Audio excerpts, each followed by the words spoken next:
name is James Brian Byers, and I am a regional organizing director here on the Harris Walz campaign in Western Pennsylvania. I am an organizer today because a few years ago, a neighbor who was coming out of our local coffee shop dropped a whole bunch of papers on the ground. I helped him pick them up, and I asked him what they were. He said they were petitions. Then, he asked me if I wanted to help him get them signed in our neighborhood. I said yes, and I say yes every time still. The point of my story is that as a social worker and activist, I know that direct person-to-person asks are the single best way to get others involved. We all know this. So I'm asking you, here and today, to find one of my colleagues and find a way that you can get involved, to say yes.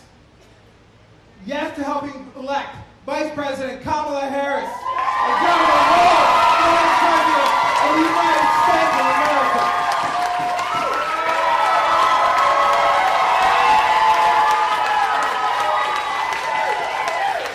So it is the honor of my lifetime to introduce to you the Vice President of the United States, Kamala Harris, Governor Tim Walz, Second Doug Emhoff, and Gwen Walz.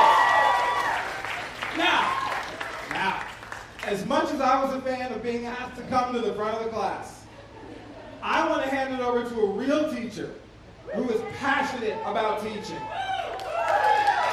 So today I get the incredible pleasure to introduce to you my Western Pennsylvania family, a teacher from Minnesota, Mrs. Gwen Walz.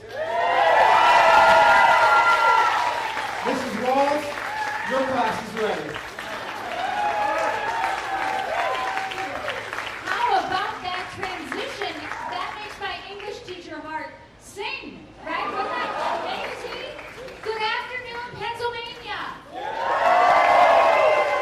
I just got off the phone and I left some messages, but I talked to some people who were super excited to vote for this ticket right here, the Harris Walz ticket. So that was great.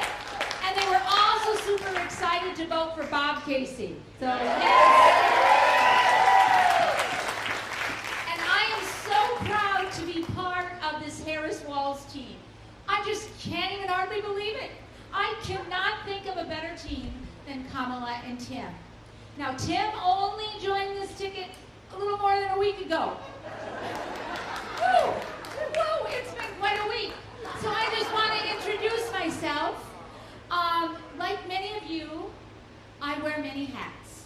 Or in my case, I say I wear many shoes. I'm a mom, I'm a sister, I'm a friend.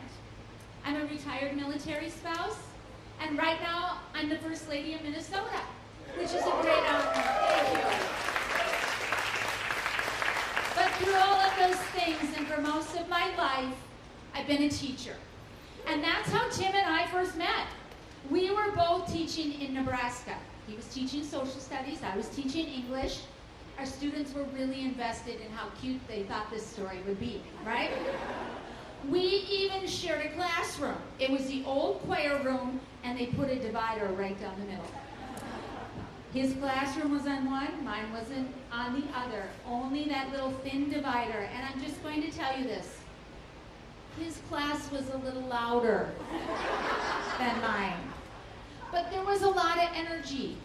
And so what I noted right away is that we both shared a belief that every student deserves a chance. Every student, right, deserves a shot to succeed.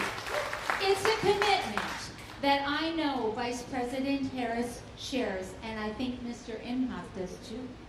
So it is this vision that I think Tim and Kamala will fight for every single day in the White House.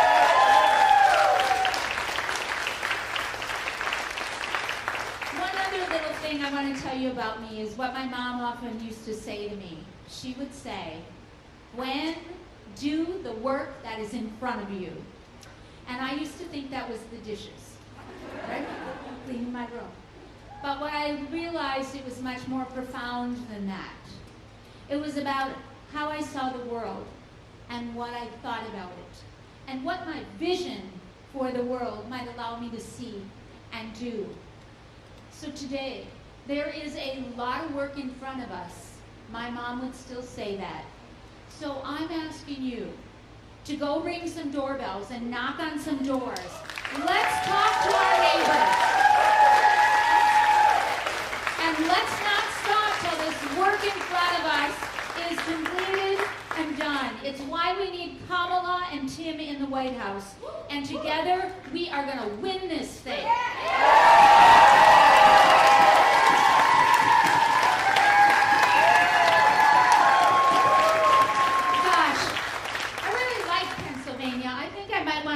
Lot of time there. Now it's my honor to introduce you to a leader who cares so deeply about our nation's future. He's working so hard to bring this country together around a shared vision of freedom and justice. A world without hate or discrimination. A future, right? A future where all of our kids see themselves and belong.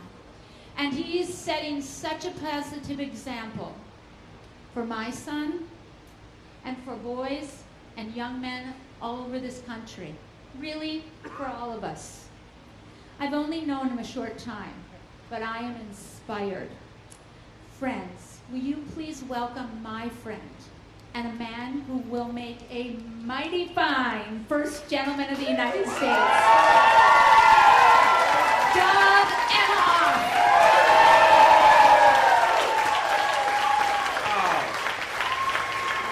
The future second lady of the United States. It's so good to be back in Pennsylvania. All right, so I'm just catching up on everything. Last time I saw the Walzes, we were here, right? And I went away to Paris, and for the Olympics, came back, did a few other events around the country, and we just reconnected. And so what I told them is what I'll tell you. The whole world, the rest of the country, loves Tim and Gwen.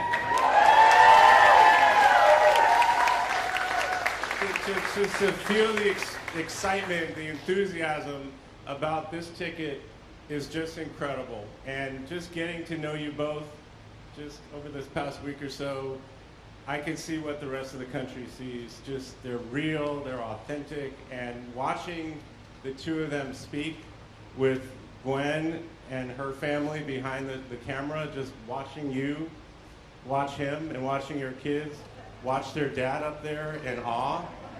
It was emotional. So it was really great to reconnect today on the bus. We're going to have today, and we're going to have an amazing, amazing week in Chicago, right?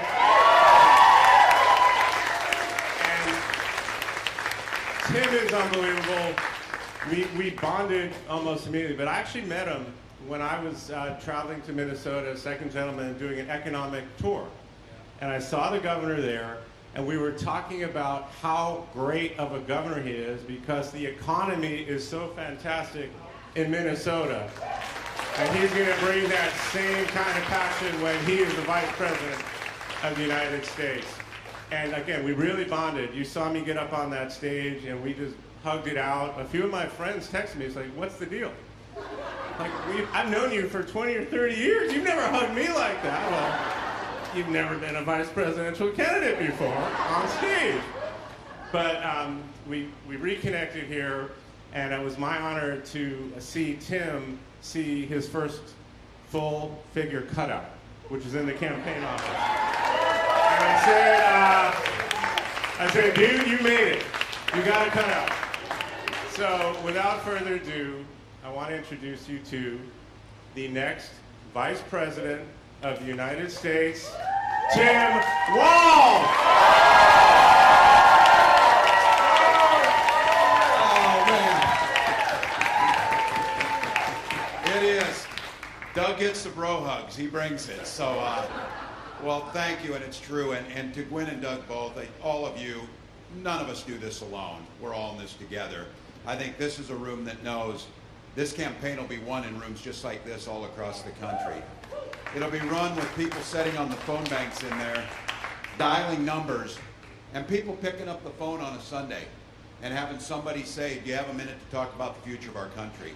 That's a pretty big step. Pick up that phone and talk. But listen to these folks in here. People are doing it. They're doing it. And the thing I can tell you, what Kamala Harris has brought to this, for so many things, from experience as a prosecutor to an attorney general, to a United States senator, to a vice president, to the next president of the United States.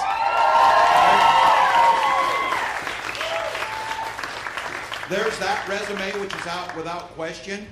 But the reason they're picking up the phone and the reason that they're standing 1,000 deep in 109-degree heat in Las Vegas is she's bringing out the joy in the hearts of Americans. She's bringing out the kindness that ties us together, the decency, the vision of a better tomorrow. And each of these volunteers and the people who put it on, they all said it. They said it is so much better to be for something rather than against something. To be for the future, not going back.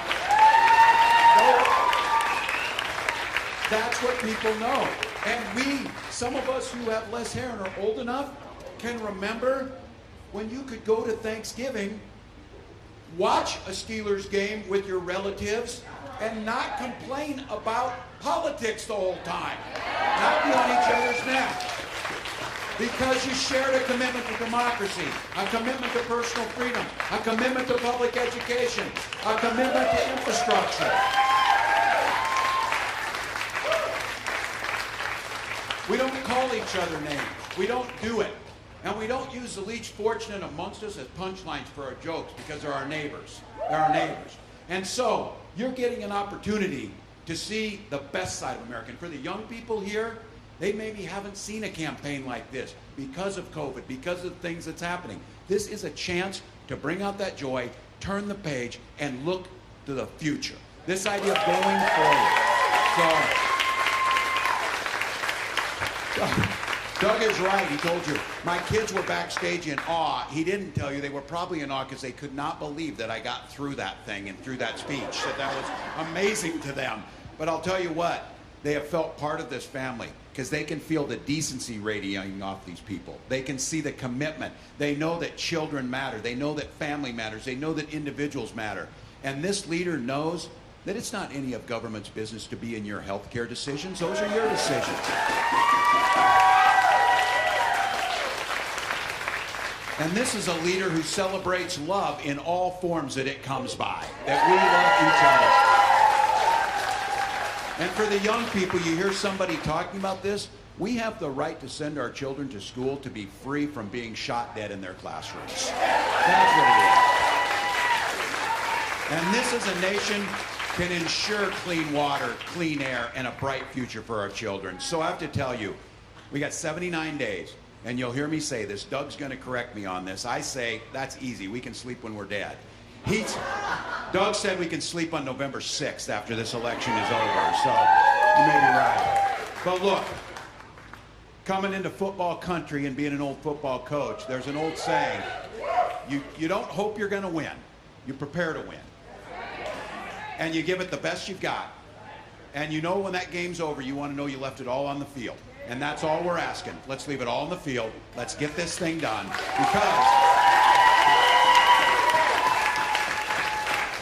Because when my grandkids and your grandkids asked you about this, because on November 6th, you were there, first time, when you got to welcome Madam President of the United States, Kamala Harris.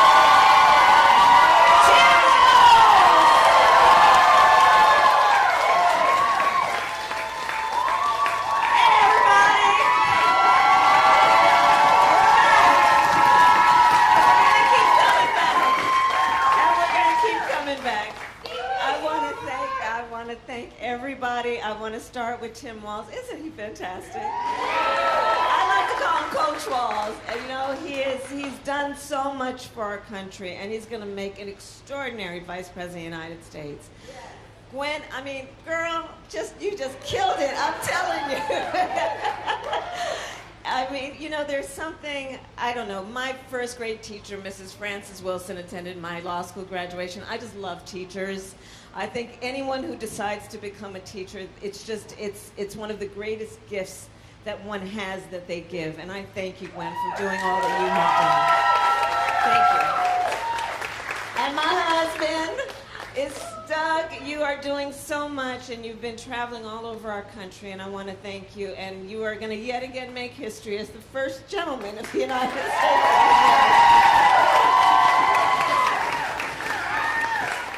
There are a lot of incredible leaders here. I want to just for a moment mention my friend Bob Casey. You have got to send him back to the United States Senate. For the time that I was in the United States Senate and worked with Bob, I'm going to tell you something. You know, we would have these meetings where all of the Democratic senators would get together for lunch. No cameras in the room. Bob, almost every time, was one of the ones who would stand up in that room with all the other senators from around the country, talking about the working people of Pennsylvania and why we needed to have you in our mind when we were thinking about national policy every single day. That's who Bob Casey is. Let's send him back to the United States Senate. Chris DeLuzio, we want to thank you.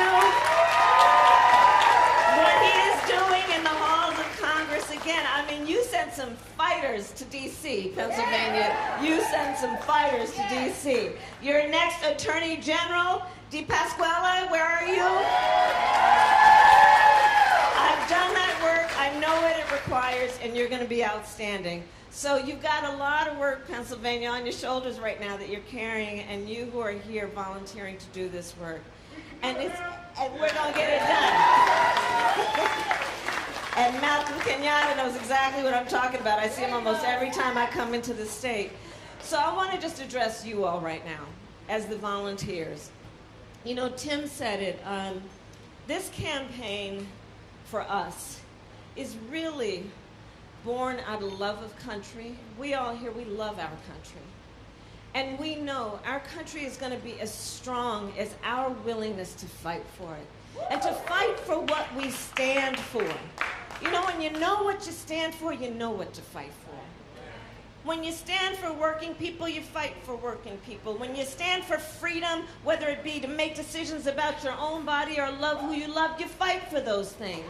When you believe in ending child poverty, you fight for that. When you believe in what we need to do to lift up the middle class, you fight for the middle class.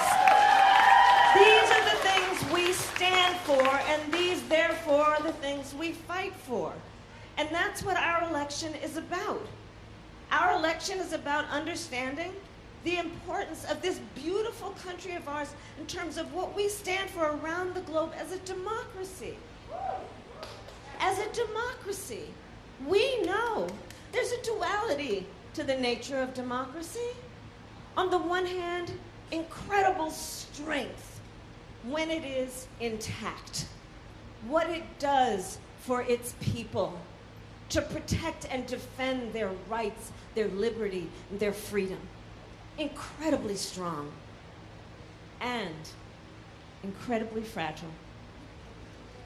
It is only as strong as our willingness to fight for it. And that's what this campaign is about. This campaign is about a recognition that, frankly, over the last several years, there's been this kind of perversion that has taken place, I think, which is to suggest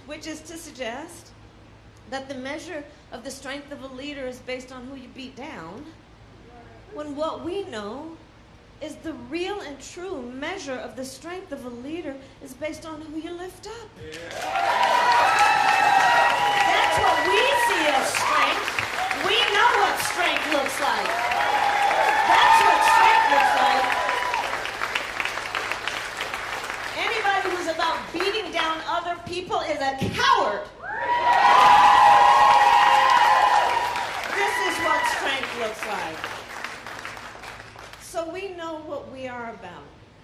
We know what we stand for. And one of the beautiful things about these next 79 days is what the people in this room have already been doing and know. Let's build community. Let's reinforce community. You all as volunteers, what you know, and we're going to spread the word, is how you can look at the face of a perfect stranger and see in their face a neighbor. That we see in each other our connection, our interdependence, what we see in each other, which fortifies and reinforces that the vast majority of us have so much more in common than what separates us. That's what this campaign is about. Yes, it is about winning, and we will win. And we will win. God willing.